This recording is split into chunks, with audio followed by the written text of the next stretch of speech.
দাদা, আজকের এই যে মিটিং, এটা কিসের জন্যে, কী পারপাস মিটিংটা করছেন? আমরা প্রতিভা সন্ধানে পত্রিকার রজত জয়ন্তী ও বিশ্ব সাহিত্য সম্মেলন উপলক্ষে আগামী ডিসেম্বর মাসের 20 তারিখে মৌলালী যুব কেন্দ্রেতে একটা বিশাল কর্মসূচি, তার উপলক্ষে আমাদের বিশিষ্ট কমিটির সদস্যদের নিয়ে আজকের একটা প্রস্তুতি মিটিং। আজকের আপনারা এই সভায় কারা কারা আছেন? আছেন পশ্চিমবঙ্গ সরকারের ক্রীড়া ও যুব কল্যাণ দপ্তরের আধিকারিক এবং আমাদের পত্রিকার পৃষ্ঠপোষক মাননীয় দিলীপ কুমার বিশ্বাস মহাশয়, এবং আছেন প্রতিভা সন্ধানের পত্রিকা এই রজত জয়ন্তী কমিটির কার্যনির্বাহী সভাপতি মাননীয় শ্রীমন্ত কুমার মণ্ডল, ডাক্তার সিরাজুল ইসলাম ঢালি এবং বিশ্বকোষের সম্পাদক শেখ করিম সাহেব। হ্যাঁ, ফলে আরও নাম তো দেখতে পাচ্ছ, মনোরঞ্জন বাবু আছেন, মনোরঞ্জন হালদার, আর এখানে আছেন আমাদের পত্রিকা কমিটির কোষাধ্যক্ষ অ্যাডভোকেট মনোরঞ্জন হালদার মহাশয়, মানবতার একজন সম্পাদক সমাজসেবী এবং প্রতিভা সন্ধানের পত্রিকার সহ সম্পাদক জুলফিকার আলী পিয়াদা, আছেন পত্রিকা কমিটির বিশিষ্ট সদস্য পলাশ হালদার ভাই, আমার পত্রিকা উৎসব কমিটি হিসাবরক্ষক অর্ধেন্দু মৌলের ভাই, আর বিশ্বজিৎ বন্দ্যোপাধ্যায়, বিশিষ্ট সাংবাদিক, সঞ্চালক, বিশিষ্ট কবি, সাহিত্যিক, তিনি আজকে আমরা এই মুহূর্তে যাব দিলীপ বাবুর কাছে। বিশ্ব সাহিত্য সংস্থার এই যে অনুষ্ঠানটা হবে, দিলীপ বাবু আপনার কাছে যাবো, মানে এই অনুষ্ঠানটা কিভাবে করা হচ্ছে আর কি সংক্ষেপে। নমস্কার। বিশ্ব সাহিত্য সম্মেলন কলকাতাতে হবে। বিশ্বের প্রায় 20টা দেশের সাহিত্যিকরা থাকবেন, ভারতবর্ষের প্রায় প্রতিটি রাজ্য থেকেই থাকবেন, বাংলাদেশ থেকেও অনেক সাহিত্যিকরা থাকবেন। প্রতিভা সন্ধানে পত্রিকা, সেই সাথে একটা বিশ্ব সাহিত্য সম্মেলনের কমিটি হয়েছে। কলকাতাতে, পৃথিবীর বিখ্যাত একটা শহর কলকাতাতে হবে, মৌলালিতে হবে 20 তারিখ ডিসেম্বর 2025 সাল। আচ্ছা, এখানে আকর্ষণ কি থাকবে? এই যে বিশ্ব সাহিত্য সম্মেলন আপনারা করছেন, সাহিত্যের আকর্ষণ কি রাখছেন আপনারা? আমরা বিশ্ব সাহিত্য সম্মেলন, এখানে পৃথিবীতে যে সমস্ত সাহিত্যকর্ম হচ্ছে তার একটা মেলবন্ধন করানোর চেষ্টা করা হচ্ছে, এবং প্রত্যেক দেশের সাহিত্যিকদের লেখা ছাপা হবে প্রতিভা সন্ধানে পত্রিকায়। এটাকে আমাদের মূল উদ্দেশ্য, যে পৃথিবীর সাহিত্যকে একটা মেলবন্ধন ঘটিয়ে একজন আর একজনের সাথে, একটা দেশ আর এক দেশের সাথে, একটা ভাষা আর একটা ভাষার সাথে বন্ধুত্ব তৈরি করা। এই অনুষ্ঠানে মানে গেস্ট হিসাবে কারা থাকছেন? আমাদের আলোচনায় ঠিক হয়েছে যে আমরা আমাদের ভারতবর্ষের মানে হাইকোর্ট এবং সুপ্রিম কোর্টের প্রাক্তন অথবা বর্তমান বিচারপতি, তাদের মধ্য থেকে আমরা কাউকে এই অনুষ্ঠানে আনার কথা ভেবেছি, সিদ্ধান্ত হয়েছে। বিভিন্ন বিশ্ববিদ্যালয়ের উপাচার্যরা থাকবেন এবং 20-25টা দেশের সাহিত্যিকরা থাকবেন। ধন্যবাদ। এবার চলে যাব আমি করিম সাহেবের কাছে। করিমদা, আপনাকে অনেক অনেক অভ্যর্থনা। এই বিশ্ব সাহিত্য যে মেলা হচ্ছে 20 তারিখে, মানে 20 ডিসেম্বর, এই সম্পর্কে আপনার কাছে কী তথ্য আছে? প্রতিভা সন্ধানে যে পত্রিকা রজত জয়ন্তী 100টি সংকলন তারা প্রকাশ করেছে, এর উপরে দাঁড়িয়ে এই পত্রিকার নেতৃত্বে এবং পশ্চিমবঙ্গ রাজ্যের যে বাংলা ভাষাভাষী মানুষ একযোগে বিশ্ব সাহিত্য সম্মেলনের আয়োজন করেছেন। আমি আছি তার সঙ্গে।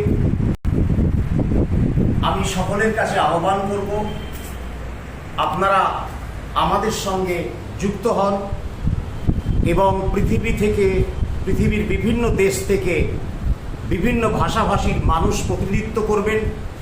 আপনারা আসুন এবং যে পত্রিকাটি প্রকাশ পাবে 500 জনেরও অধিক কবি সাহিত্যিকদের, আপনারা লেখা দিন, সম্মান গ্রহণ করুন, সম্পাদক মহাশয়ের সঙ্গে যোগাযোগ করুন। আমরা সাথে আছি, আপনারাও সাথে থাকুন। ধন্যবাদ। এবার চলে যাব আমাদের সম্মানীয় কবি, সাহিত্যিক, লেখক এবং চিকিৎসক। দাদা, আপনার নামটা বলবেন এবং এই যে বিশ্ব সাহিত্য সমাবেশ বা মেলা হবে কলকাতায় প্রথম, এই প্রসঙ্গে আপনি কি, আপনার চিন্তা ভাবনা কি আছে? আমরা তো সাড়ম্বরে ডিসেম্বরের 20 তারিখে একটা সাহিত্য সংস্কৃতির পীঠ, আপনারা জানেন ভারতবর্ষের পশ্চিমবঙ্গের কলকাতা, সেই কলকাতার বুকেই আমরা আয়োজন করছি। আমরা হাতে হাত মিলিয়ে কাঁধে কাঁধ মিলিয়ে যাতে গোটা বিশ্বে বিশ্ব সাহিত্যের একটা নতুন দিগন্ত উন্মোচন হয়, গোটা বিশ্বের বিভিন্ন দেশের মধ্যে লেখক লেখিকাদের মধ্যে একটা মেলবন্ধন ঘটে। এবং আমরা ইতিমধ্যে আমাদের আলোচনায় উঠে এসেছে বিগত দিনে এবং বর্তমানে যারা লেখালেখি করছেন, বিশেষ করে ছড়া, কবিতা, গল্প, প্রবন্ধ, উপন্যাস, সেই সমস্ত জগতের বিদগ্ধ প্রখ্যাত যারা লেখক লেখিকা, তাদের সম্মাননার ব্যবস্থা হবে, সম্বর্ধনা পুরস্কারের ব্যবস্থাও থাকছে। পাশাপাশি যারা সাহিত্য ছাড়া সমাজের ক্ষেত্রে, মানুষের ক্ষেত্রে যারা কী বলবো উল্লেখযোগ্য কাজ করে চলেছেন, তাদেরও সম্মাননা এবং পুরস্কারের ব্যবস্থা এই আগামী আমাদের বিশ্ব সাহিত্য সম্মেলনের একটা অংশ আপনাদের সামনে আমরা তুলে ধরব। ধন্যবাদ আপনাকে। আজকের এই সভা যিনি সভাপতিত্ব করলেন তার কাছে চলে যাবো। দাদা, আপনার নামটা বলবেন? নমস্কার, আমার নাম হচ্ছে শ্রীমন্ত কুমার মণ্ডল। আজকে যে সভাটা আপনারা করছেন এই জায়গাটার নামটা একটু বলবেন? এটা হচ্ছে শিয়ালদা এলাকাতে কৃষ্ণপদ ঘোষ মেমোরিয়াল হল। তারিখটা বলবেন একটু? আজকের 26শে অক্টোবর আমরা বিকেল মানে দুপুর 2টো থেকে আমরা বসেছি। এখানে যারা আছেন আপনাদের বিশ্ব সাহিত্য সভার কি সব বড় বড় কর্ণধার, মানে এনাদের উদ্যোগে কি এই সবার মানে অনুষ্ঠানটা হবে, না আরও আপনাদের আরও কমিটি, অনেক বড় কমিটি আছে? আপনি আজকে যেহেতু সভাপতিত্ব করলেন, আপনার কাছে এই প্রশ্নটা রাখছি। হ্যাঁ, আরও কমিটির লোকজন রয়েছে, মানে উপদেষ্টা মণ্ডলী। আমাদের প্রধান সেনাপতি হচ্ছে, আমাদের সম্পাদক হচ্ছে ইস্যু মোল্লা, প্রতিভা সন্ধানের পত্রিকার সম্পাদক। এরই নেতৃত্বে আমরা একটা বড় কমিটি গঠন করেছি। উপদেষ্টা মণ্ডলী রয়েছেন এবং হচ্ছে প্রায় 60 জনের মতো এক্সিকিউটিভ কমিটি, সভাপতি, সহসম্পাদক মণ্ডলী, এইরকম সমস্ত সব, যাতে এই সম্মেলনটাকে সুন্দরভাবে সাফল্যমণ্ডিত করার চেষ্টা করা যায়, তারই জন্য একটা উদ্যোগ নেওয়া হয়েছে। এবং সবাই আমরা যারা এসেছে এখানে সবাই সেনাপতি, আমরা যোদ্ধা। বাংলা সাহিত্য, বাংলা ভাষার প্রচার ও প্রসারে আমরা অঙ্গীকারবদ্ধ এবং এই সম্মেলনটাকে সাফল্যমণ্ডিত করার জন্য আমরা প্রতিজ্ঞ। যতটুকু আমাদের জানা আছে, বেসরকারি উদ্যোগে বিশ্ব সাহিত্য সংস্থা বা বিশ্ব সাহিত্য মেলা বা সমাবেশ এই কলকাতায় প্রথম। তো এই যে একটা এত বড় উদ্যোগ, এই উদ্যোগ নেওয়ার জন্যে আপনাদের বিশেষ করে কি অনুপ্রেরণা কারা দিচ্ছে? এত বড় একটা সাহিত্য, আন্তর্জাতিক মানের সাহিত্য সভা, সেখানে আপনার অনুপ্রেরণা হিসেবে কি কাদের সহযোগিতা পাচ্ছেন? না, অনুপ্রেরণা বলতে আমরা প্রাচ্যে গ্রাসরুট লেভেলে, হ্যাঁ, সুন্দরবন থেকে আরম্ভ করে পাহাড় জঙ্গলমহল থেকে আরম্ভ করে এবং দেশ বিদেশের বিভিন্ন যে লেখক গোষ্ঠী রয়েছেন, বিভিন্ন সাহিত্যিক গোষ্ঠী রয়েছেন, প্রত্যেকের অনুপ্রেরণা পাচ্ছি, প্রত্যেকেই সহযোগিতার হাত বাড়িয়ে দিচ্ছেন। এইটাই হচ্ছে আমাদের মূল শক্তি এবং মূল অনুপ্রেরণার উৎস। ধন্যবাদ। আমরা এতক্ষণ